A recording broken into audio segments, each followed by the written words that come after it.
Tembok 50 meter ambruk saat hujan deras.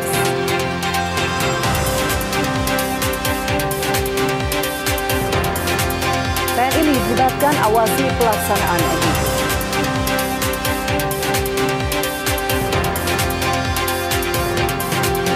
Pebulu tangkis Jonathan Christie juarai Halo Open 2020.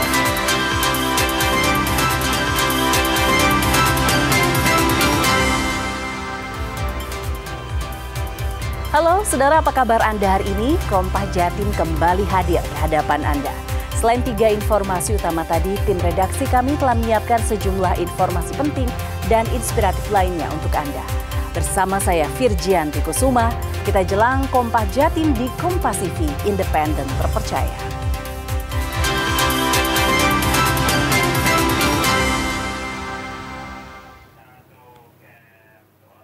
Berita pertama kami awali dari Kota Malang. Saudara, hujan deras yang mengguyur Kota Malang membuat pagar tembok sepanjang 50 meter ambruk. Meski tak ada korban, reruntuhan tembok sempat menutup sebagian jalan warga. Tembok setinggi 2 meter dan sepanjang 50 meter ini ambruk saat hujan deras mengguyur Kota Malang. Tembok milik kantor BPSD di Jalan Bareng, Taman Bunga ini ambruk secara tiba-tiba. Sebelumnya warga sekitar tak mengetahui tanda-tanda tembok ini akan ambruk. Ketua RT setempat bilang saat kejadian terjadi hujan deras dan secara tiba-tiba pagar tembok ambruk. Tidak ada korban dalam peristiwa ini karena tidak ada warga di sekitar lokasi. Setelah hujan reda, warga sekitar lokasi membersihkan puing-puing tembok agar warga bisa melintas karena sebelumnya runtuhan tembok menutup sebagian jalan warga.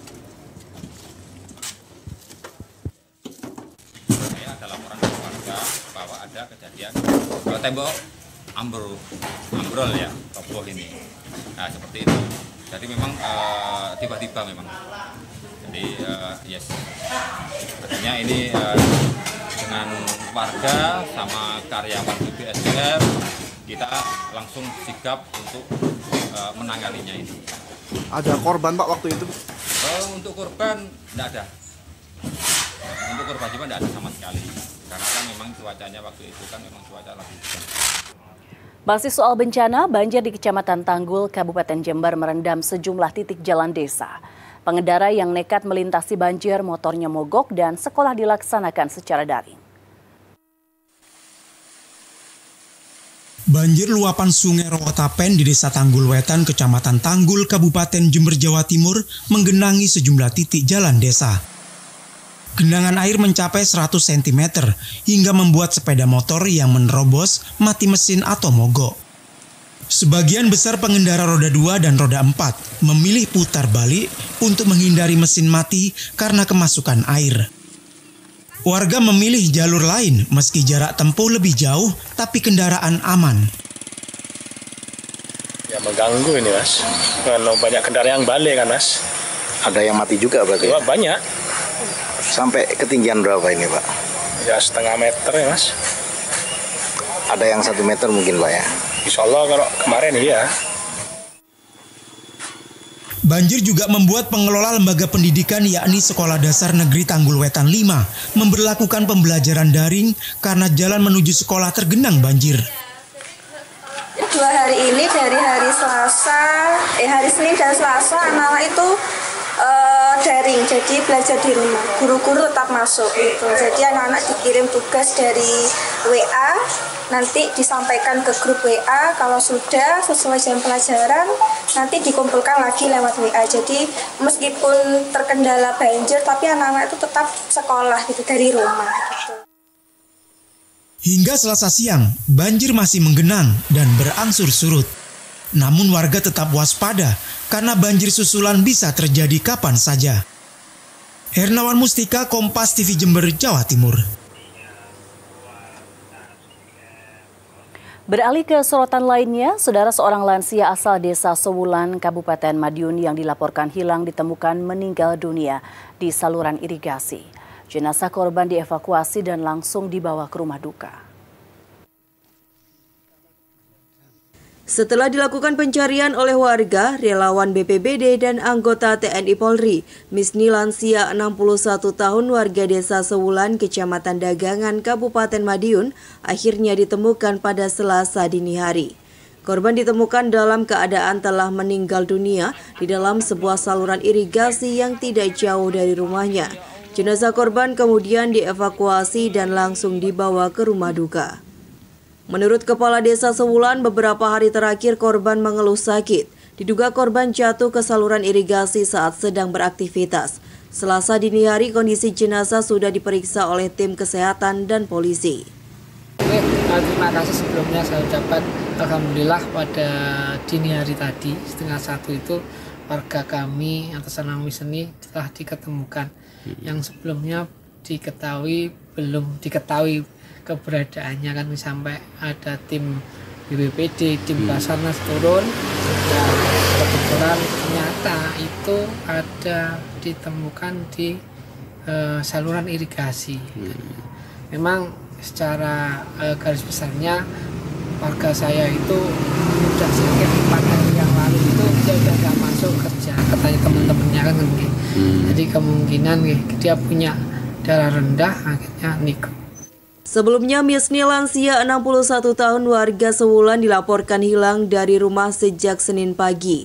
Warga bersama relawan BPBD dan TNI Polri sempat melakukan pencarian di sekitar desa termasuk menyusuri Sungai Catur.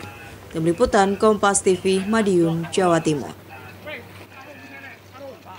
Ke berita kriminal, pembunuh penjaga sekaligus pemilik warung di Saradan, Kabupaten Madiun belum terungkap. Polisi telah memeriksa 20 saksi untuk mengungkap kasus ini. 2 pekan lebih peristiwa dugaan pembunuhan Sundari, pemilik warung di kawasan Saradan, Kabupaten Madiun, Jawa Timur, belum ada titik terang. Kepolisian Resor Madiun terus menyelidiki dan berupaya mencari bukti tambahan atas kematian perempuan warga Gemarang tersebut. Kapolres Madiun AKBP Kemas Indra Natanegara menyebut pihaknya kini telah berupaya melakukan pencarian terduga pelaku. Sejauh ini 20 orang saksi telah diperiksa untuk menggali petunjuk baru. Jumlah saksi dimungkinkan akan terus berkembang. Polisi mengaku mendapat kendala dalam mengungkap kasus ini. Salah satu diantaranya adalah barang bukti di lokasi yang terbilang cukup minim. Polisi juga belum bisa memastikan apakah pelaku merupakan orang jauh atau orang dekat korban. Kita sudah melakukan beberapa upaya, termasuk juga pencarian. Masih kita perdalam untuk ungkap kasus tersebut. Kemudian juga progres sudah kita laksanakan dan sudah kita gelar. Intinya mohon doa dan dukungan dari masyarakat. Insya Allah kita ungkap secepat mungkin. Berapa saksi dan ya? Sejauh ini ada berapa saksi yang sudah diperiksa? Ada 20 saksi ya yang kita periksa. Itu masih berkembang, tetapi memang dalam penyelidikan ini ada beberapa kelemahan maupun kekurangan yang perlu kita lengkapi, nanti kita lengkapi. Sebelumnya pada Kamis 16 Oktober 2025 lalu, seorang perempuan bernama Sundari, warga Tawangrejo, Kecamatan Gemarang ditemukan tewas di dalam warung miliknya di kawasan Bypass Saradan, Kabupaten Madiun. Kondisi korban mengenaskan. Dari hasil identifikasi terdapat sejumlah luka tusuk di tubuh korban. Hingga kini polisi masih melakukan penyelidikan untuk mengungkap kasus ini. Tim Liputan Kompas TV, Madiun, Jawa Timur. Informasi lainnya, Saudara, pemerintah Kota Malang berencana membuat jalan tembus yang menghubungkan Jalan Soekarno-Hatta dan Jalan Simpang Candi Panggung. Rencana jalan tembus ini dilakukan untuk mengurai kemacetan di Jalan Candi Panggung. Jalan tembus ini direncanakan akan menghubungkan wilayah Jalan Soekarno-Hatta dan Jalan Simpang Candi Panggung. Akses pembukaan jalan dan pengurukan sudah dilakukan. Rencana jalan tembus ini disambut baik oleh warga Jalan Simpang Candi Panggung. Menurut mereka, jalan tembus ini nantinya bisa mengurangi kemacetan di Jalan Candi Panggung dan Jalan Simpang Candi Panggung. Salah satu warga bilang bahwa selama ini Jalan Candi Panggung dan Simpang Candi Panggung kerap menjadi titik kepadatan arus lalu lintas karena kondisi jalan yang sempit. Kemacetan menurut warga kerap terjadi saat jam berangkat dan pulang sekolah maupun jam kerja. Sekali untuk mengurangi kemacetan, terutama waktu jam-jam anak sekolah, orang kerja itu sering macet kampung kita. Kampung mana Pak? Simpang Candi Panggung, RW 9. Berarti dengan keberadaan rencana jalan tembus ini seperti apa? Sangat setuju sekali untuk mengurangi kemacetan. Ada dua betulnya, Perliman sama situ. Dengan dua jalan masih macet Mas. Nah ditambahin lagi alhamdulillah ada yang buatkan jalan alternatif gitu loh Mas. Jalan tembus ini menurut warga juga akan memudahkan saat mengantarkan anak sekolah yang ada di kawasan Gria Santa. Karena selama ini warga Simpang Candi Panggung harus memutar dan menembus kemacetan saat mengantar anak sekolah. Kalau menurut kami sebagai perwakilan warga ya setuju-setuju aja, karena kemarin banyak yang memperbincangkan masalah jalan tembus ini. Karena apa? Warga banyak yang mengeluh kalau ada istilahnya kemacetan, akhirnya kan jalan kami ini, jalan kampung yang dulu pernah dilalui oleh angkot itu kan sekarang angkot sudah nggak ada, malah macet. Soalnya apa?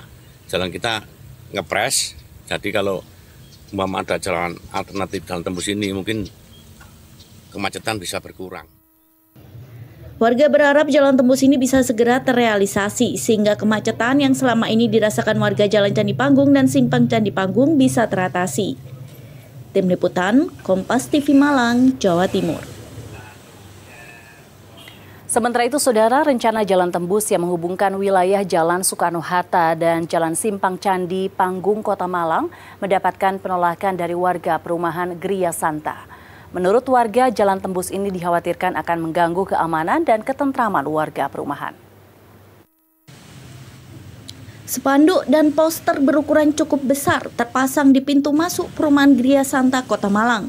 Spanduk dan poster berisi tulisan penolakan terhadap rencana pembangunan jalan tembus yang melewati perumahan mereka. Jalan tembus ini masuk dari Jalan Soekarno-Hatta melalui perumahan Gria Santa dan tersambung ke Jalan Simpang Candi Panggung. Menurut warga, dalam rencana pembangunan jalan tembus ini, warga merasa tidak pernah dilibatkan. Warga juga beralasan jalan tembus ini nantinya bisa memunculkan permasalahan baru seperti keamanan dan ketentraman warga yang dipastikan akan terganggu. Sementara dokumen yang kami terima sebagai surat peringatan pertama, kedua, ketiga yang akan berakhir besok dan akan dibongkar oleh Satpol PP itu adalah pemenuhan atas permintaan developer sebelah barat kami ini, ya, PT Warsawan Sejahtera.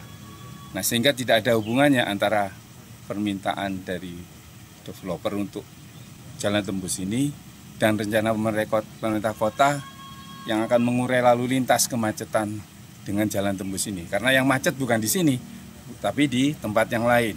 Jadi kalau hal itu dipaksakan tanpa rembukan dengan warga Gria Santa, selama ini kami semua 100% warga Gria Santa menolak jalan tembus itu. Warga juga melakukan upaya hukum dalam penolakan terhadap rencana jalan tembus ini. Warga Gria Santa juga bertekad terus melakukan upaya agar jalan yang rencananya melewati perumahan mereka tidak jadi terrealisasi.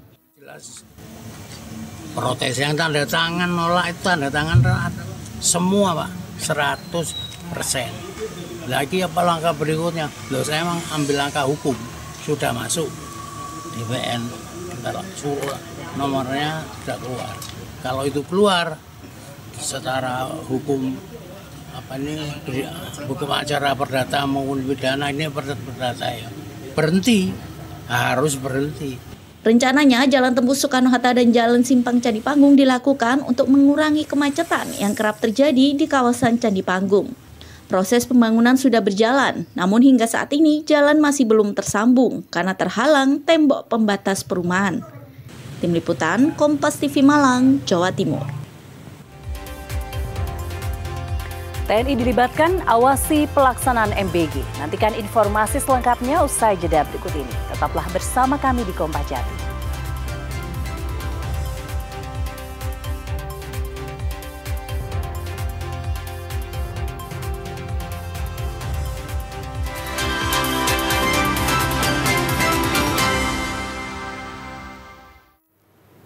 Saudara, Yayasan Lembaga Perlindungan Konsumen YLPK Jawa Timur menerima laporan dari masyarakat terkait mesin kendaraan bermotor yang bermasalah usai diisi Pertalite di sejumlah SPBU Pertamina.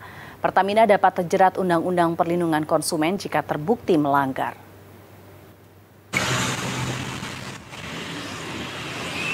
Dalam beberapa hari terakhir terdapat keluhan warga terkait mesin motor berbet maupun mogok usai diisi Pertalite.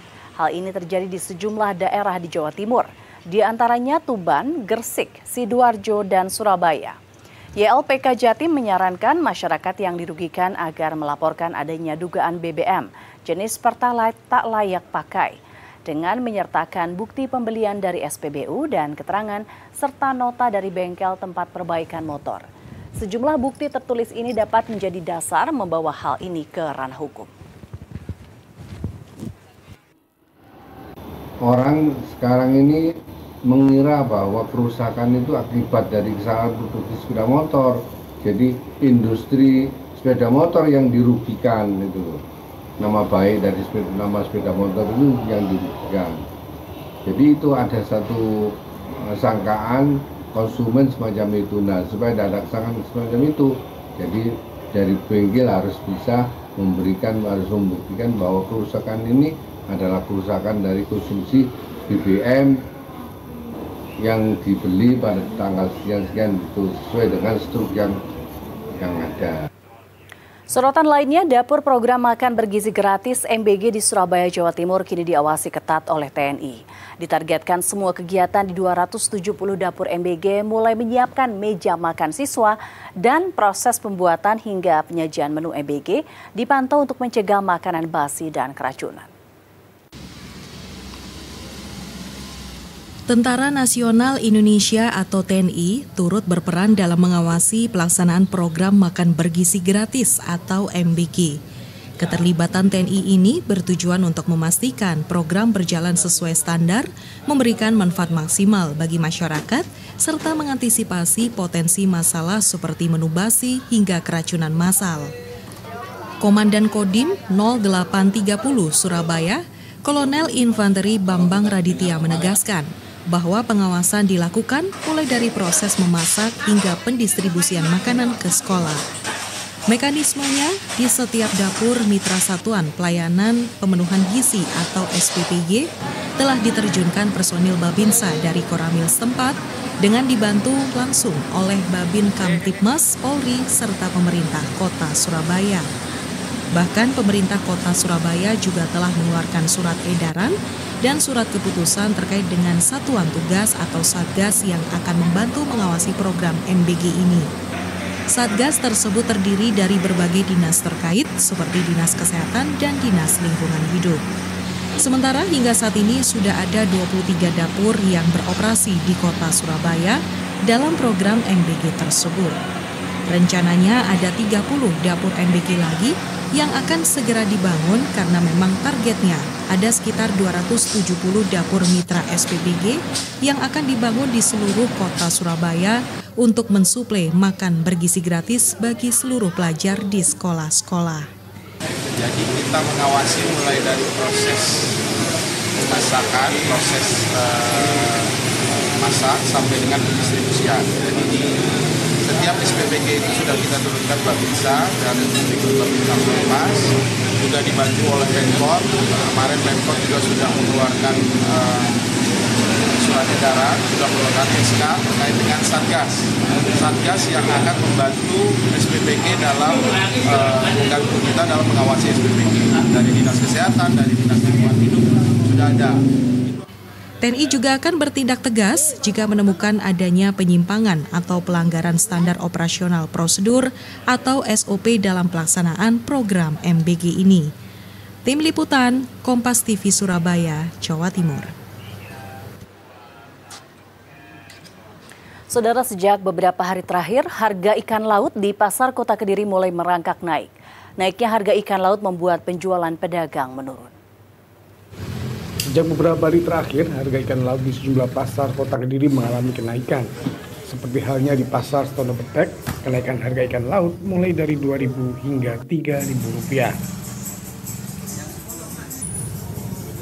Ikan laut yang mengalami kenaikan seperti ikan kembung bayar dari Rp40.000 menjadi Rp48.000, nila Rp33.000 menjadi Rp35.000 per kilogram. Selain ikan laut, harga cumi-cumi juga mengalami kenaikan dari Rp75.000 menjadi Rp90.000 per kilogramnya. Menurut pedagang, kenaikan harga ikan laut terjadi setelah stok di pasaran menipis imbas cuaca buruk. Cuaca buruk tersebut membuat para nelayan tidak bisa melaut untuk mencari ikan.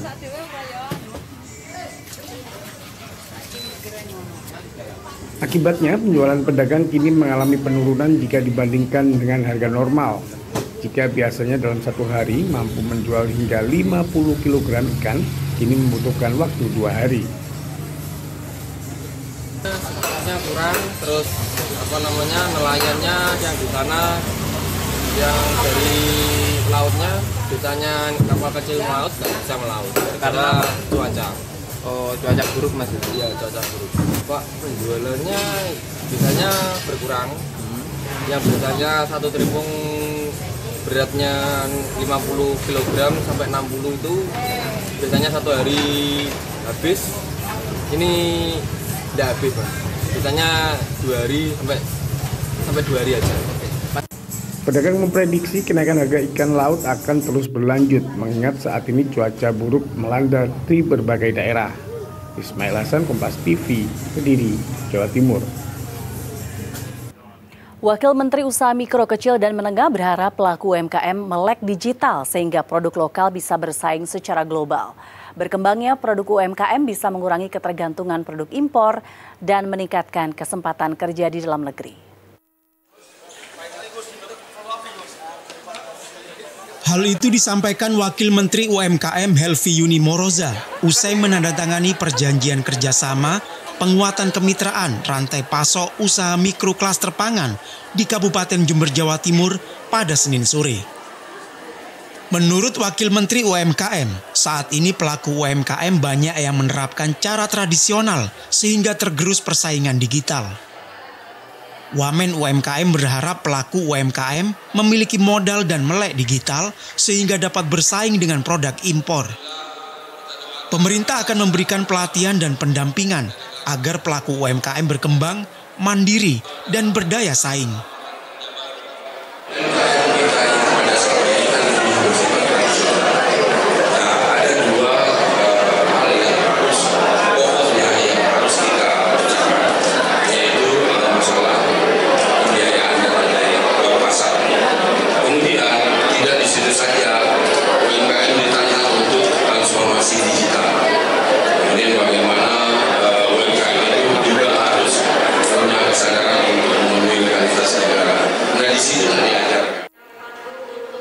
Pemerintah Kabupaten Jember siap bekerja sama dengan pemerintah pusat untuk mengembangkan UMKM melalui pelatihan digitalisasi UMKM.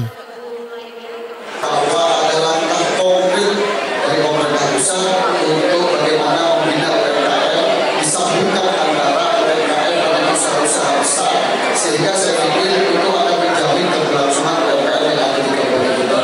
Kemudian yang kedua, kami tadi memohon kepada Pak Wamen bahwa ke depan Jember adalah kabupaten dengan angka ekspektasi tinggi di Jawa Timur, sehingga sepertinya perlu ada pelatihan untuk calon pengusaha baru UMKM dari masyarakat miskin ekstrim yang usia produktif, dan alhamdulillah berhasil menjawab boleh.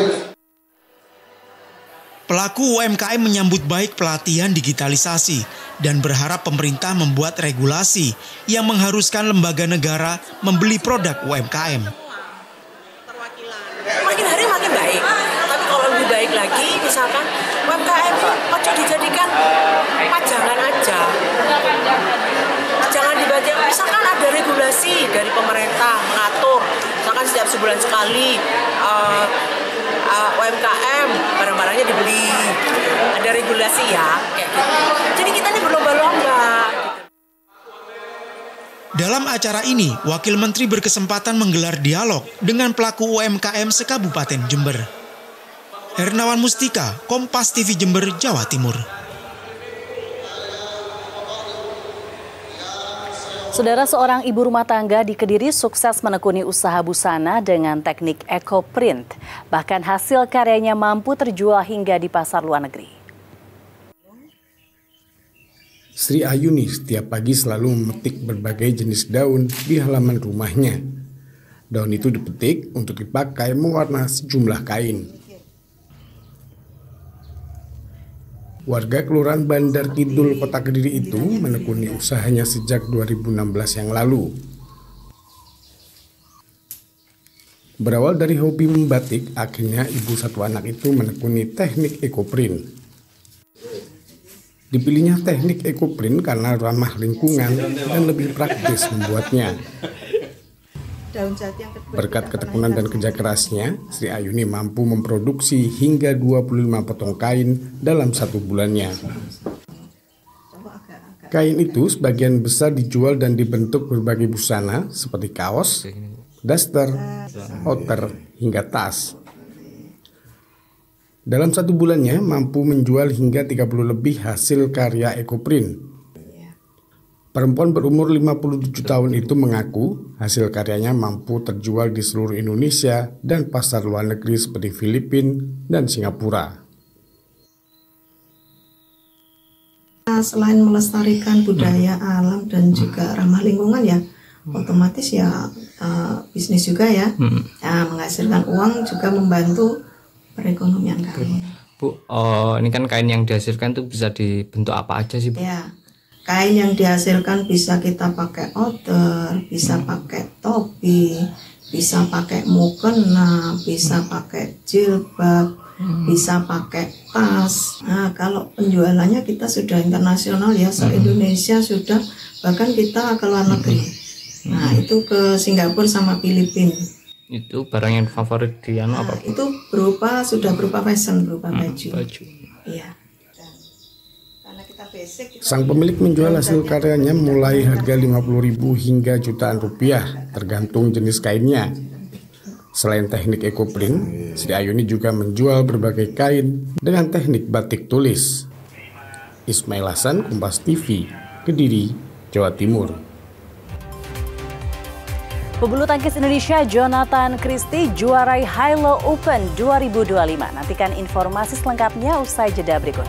Tetaplah bersama kami di Kompas Jatim.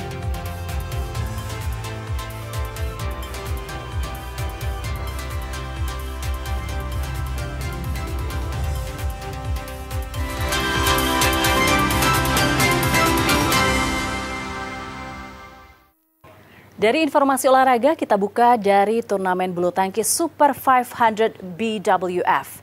Tunggal putra Indonesia Jonathan Christie atau Jojo menjabat gelar juara usai taklukan wakil Denmark.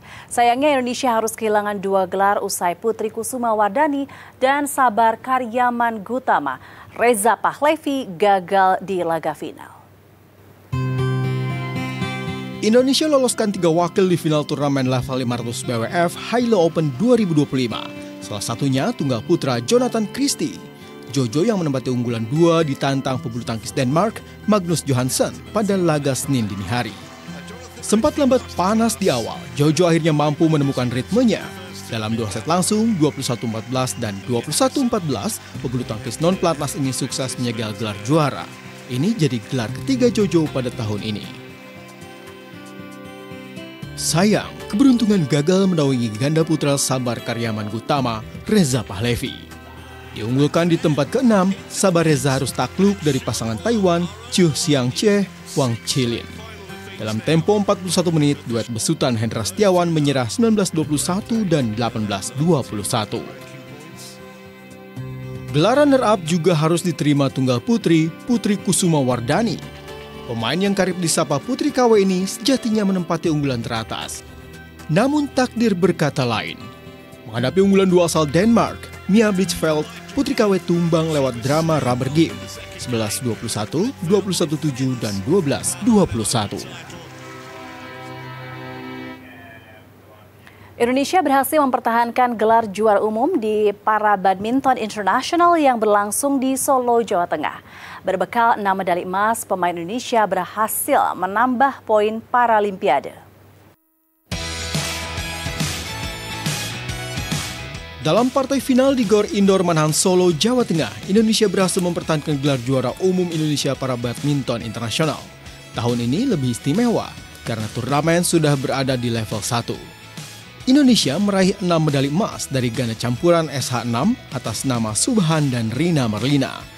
Ganda putra SH3 atas nama Dimas Triaji dan Subhan ganda campuran SL3 SU5 atas nama Hikmat Ramdhani dan Leani Ratri Oktila, ganda putri SL3 SU5 atas nama Kalimatus Sadiah dan Leani Ratri Oktila, dan Konita Ikhtiar Syakuroh di nomor tunggal putri SL3. Salah satu peraih emas, Leani Ratri Oktila bilang, tahun ini lebih menantang karena level yang naik. Pemain yang bisa turun adalah mereka yang berada di 12 besar dunia. Ya bangga, senang bisa mempertahankan gelar ini sebelumnya juga sama 3 gelar. Cuma kan event ini berbeda dengan sebelumnya karena ini level 1. Dari awal pertandingan terasa persaingan sangat ketat di sini, apalagi saya sudah 2 kali absen event. Tantangan terbesarnya semuanya sebenarnya hampir sama karena kan persaingannya sekarang semenjak ada Paralimpik kan sangat ketat banget di para badminton. Tapi saya ngatasinya dengan lebih di latihan sih. Secara perolehan medali memang ada penurunan jumlah. Tahun lalu Indonesia memperoleh 10 medali emas di saat turnamen masih berada di level 2. Widi Nugroho, Kompas TV, Solo, Jawa Tengah. Petenis nasional Janice Chen sukses kawinkan gelar juara tunggal dan ganda di turnamen tenis WTA Chennai Open 2025. Setelah menaklukkan wakil Australia di final tunggal, Janice juga angkat trofi bersama kompatriotnya Aldila Suciadi di sektor ganda.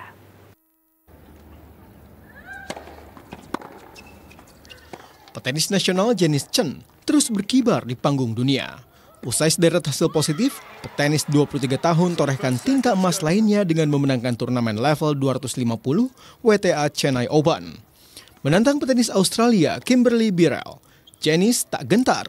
Servis tajam dan pengembalian akurat membuat Janice tak kesulitan untuk memenangkan laga 2 set langsung 6-4 dan 6-3. Ini jadi gelar perdana Janice di turnamen level 250 WTA. She cannot. It is a title for Janice. Kiprah manis Janice disempurnakan dengan gelar juara di sektor ganda. Berpasangan dengan kompatriot sekaligus seniornya Aldila Suciadi, Janice tampil apik di laga pamungkas. Monica Niculescu Storm Hunter yang jadi lawan di final dibuat tak berkutik. 4 kali mematahkan servis lawan, duet Janice Aldila akhirnya sukses amankan gelar juara 2 set langsung 7-5 dan 6-4.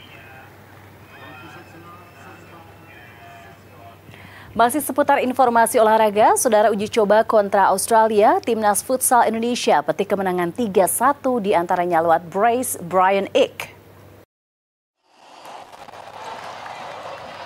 Timnas Futsal Indonesia berkesempatan melakukan uji coba kontra Australia di Indonesia Arena Sabtu malam. Uji coba ini bertujuan untuk mengukur kesiapan tim yang dipersiapkan turun pada SEA Games 2025. Disaksikan 15.000 penonton yang hadir langsung ke arena, Timnas mendominasi sejak awal. Skuad Garuda mampu unggul lebih dulu lewat aksi Reza Gunawan, 4 menit laga berjalan. 1-0 skor bertahan hingga jeda. Di babak kedua, skuad besutan Hector Souto mampu menambah 2 gol lagi lewat brace Brian Ick. Sementara tim tamu hanya mampu mencetak gol hiburan dari aksi Patrick Lynch. Skor 3-1 untuk kemenangan Timnas mengakhiri laga ini. Soal pertandingan tadi, kita juga sempat kewalahan karena dari segi postur, dari segi intensitas dia udah terbiasa.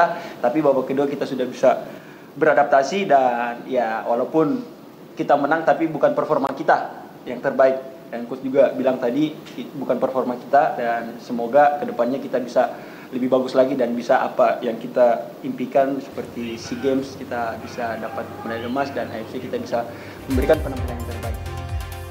Tembok sepanjang 50 meter di Malang ambruk akibat hujan deras. Nantikan informasi selengkapnya usai jeda berikut. Tetaplah bersama kami di Kompas Jatim.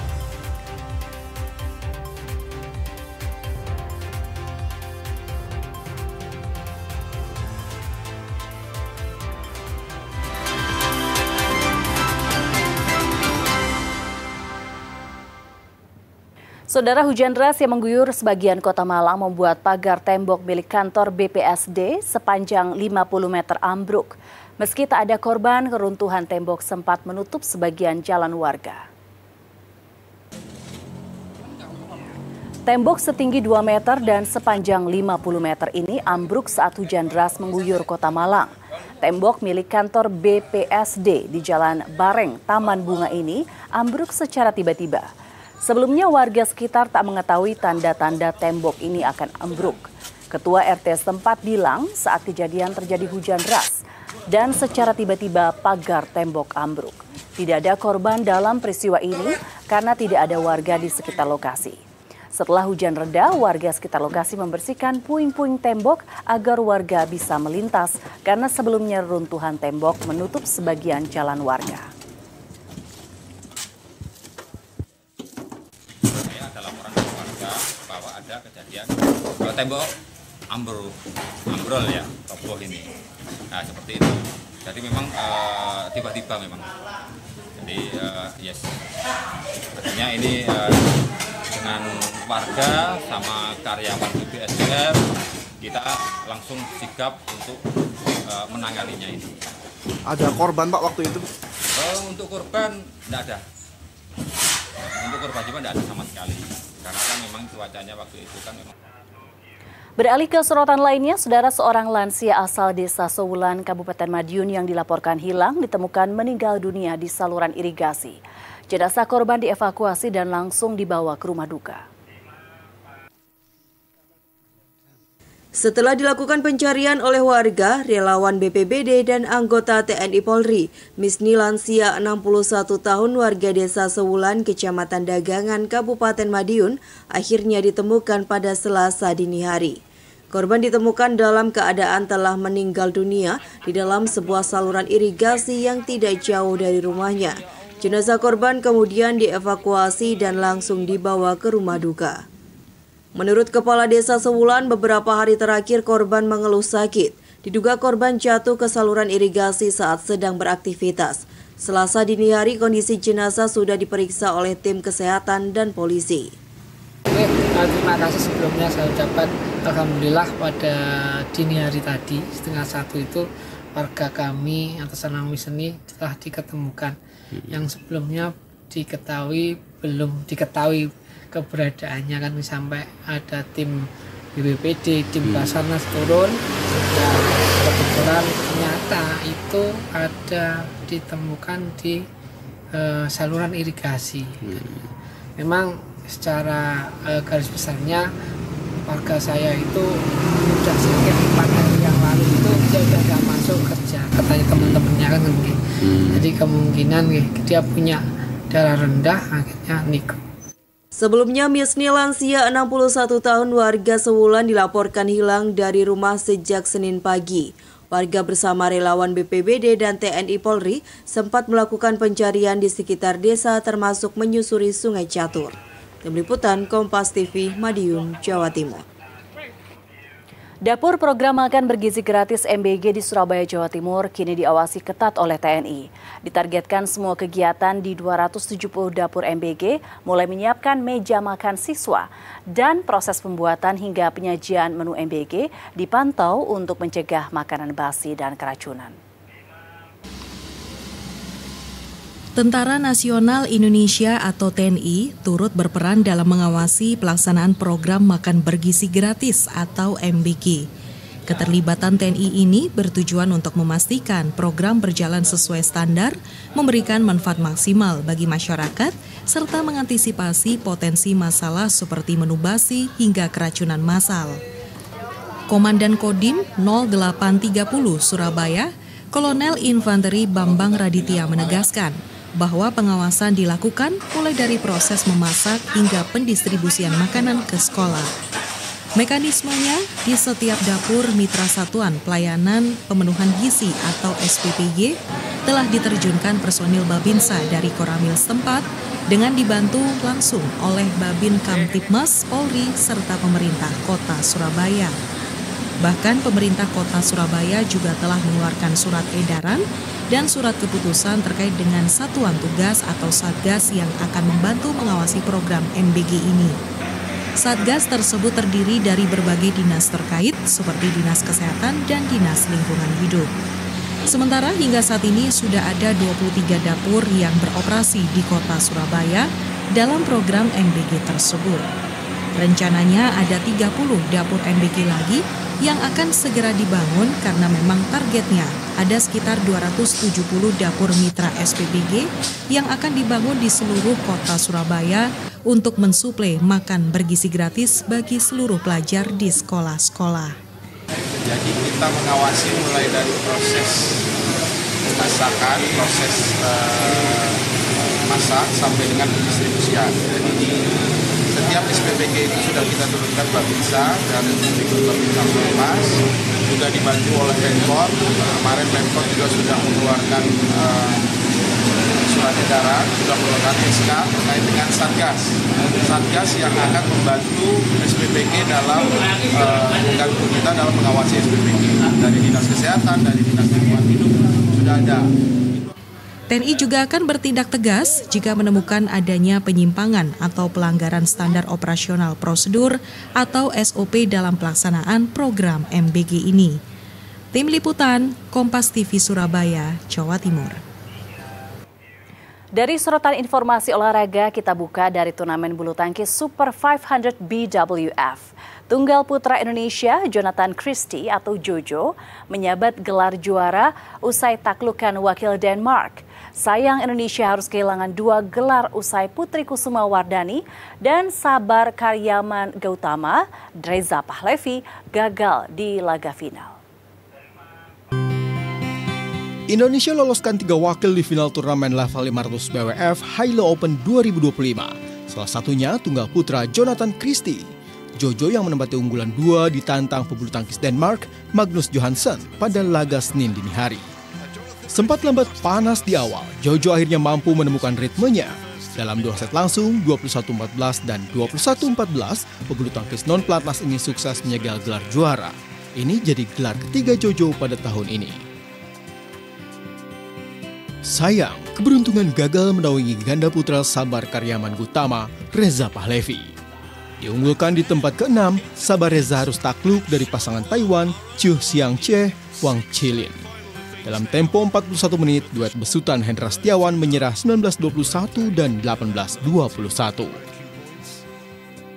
Gelaran runner-up juga harus diterima tunggal putri, Putri Kusuma Wardani.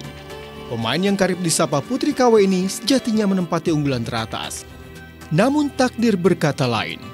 Menghadapi unggulan 2 asal Denmark, Mia Blichfeld, Putri KW tumbang lewat drama rubber game 11-21, 21-7, dan 12-21.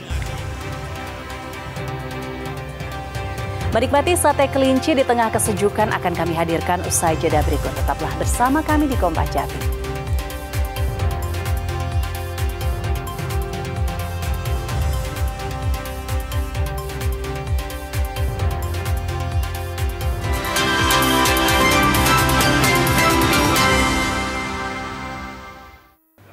Saudara, tempat wisata di Trawas, Kabupaten Mojokerto memiliki berbagai kuliner lezat. Salah satunya sate kelinci menjadi salah satu kuliner favorit yang cocok dinikmati sambil menghirup udara sejuk.